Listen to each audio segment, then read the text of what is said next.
नमस्कार। Next 9 news पर आपका बहुत बहुत स्वागत है और मैं हूं आपके साथ वफा अब्बास।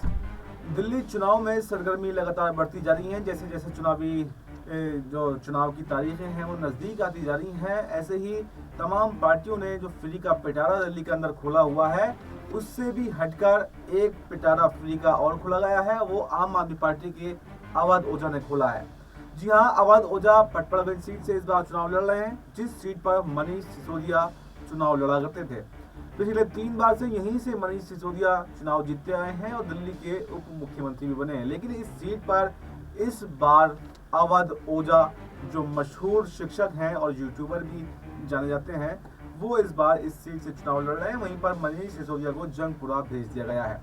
तो अवध ओझा ने खाली अपनी कॉन्स्टिट्यूएंसी के लिए, यानी अपनी विधानसभा के लिए, पटपड़गंज विधानसभा के छात्रों के लिए, वहां के बच्चों के लिए फ्री कोचिंग का इंतजाम किया है और उस कोचिंग के लिए रजिस्ट्रेशन भी शुरू करा दिए गए हैं। जी हाँ, सिर्फ ऐलान ही नहीं किया है बल्कि उसके रजिस्ट्रेशन भी शुरू करा दिए गए हैं। एक क्यूआर कोड जो है वो जारी किया गया है। उस क्यूआर कोड के माध्यम से कोई भी बच्चा या सिविल एग्जाम की जो तैयारी करना चाहता है या कोई भी कोचिंग लेना चाहता है तो उसको फ्री ऑफ कॉस्ट जो है वो कोचिंग दी जाएगी अवध ओझा की तरफ से। देखिए, दिल्ली में तो जो सरकार की योजनाएं हैं, केजरीवाल की योजनाएं हैं, वो अलग हैं। क्या बीजेपी ने जो दाव मैनिफेस्टो जारी किया है या कांग्रेस ने जारी किया है वो अलग है, वो पूरी दिल्ली के लिए लागू होगा। लेकिन ओझा ने जो ये कार्ड खेला है ये सिर्फ खाली पटपड़गंज विधानसभा पर ही लागू होगा, यानी कि उनके क्षेत्र में।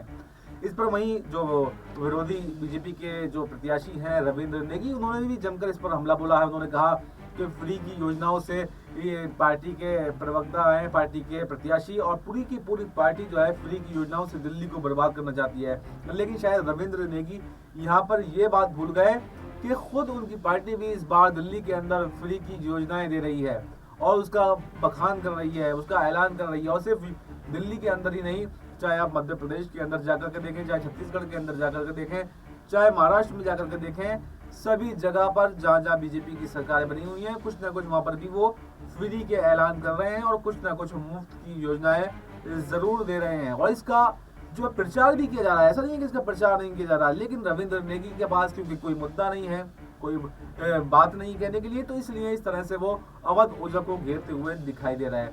भाई, सबसे पहले देखिए, अगर शिक्षा कोई फ्री देता है तो इसमें क्या बुराई है? और वो ये तो पार्टी फंड से भी नहीं दे रहा, कोई सरकार बनने के बाद की दावा नहीं कर रहा, वो तो खाली मैदान में प्रत्याशी के तौर पर है और फ्री शिक्षा देने की बात कर रहा है। तो आप भी दीजिए ना, आपको क्या दिक्कत है?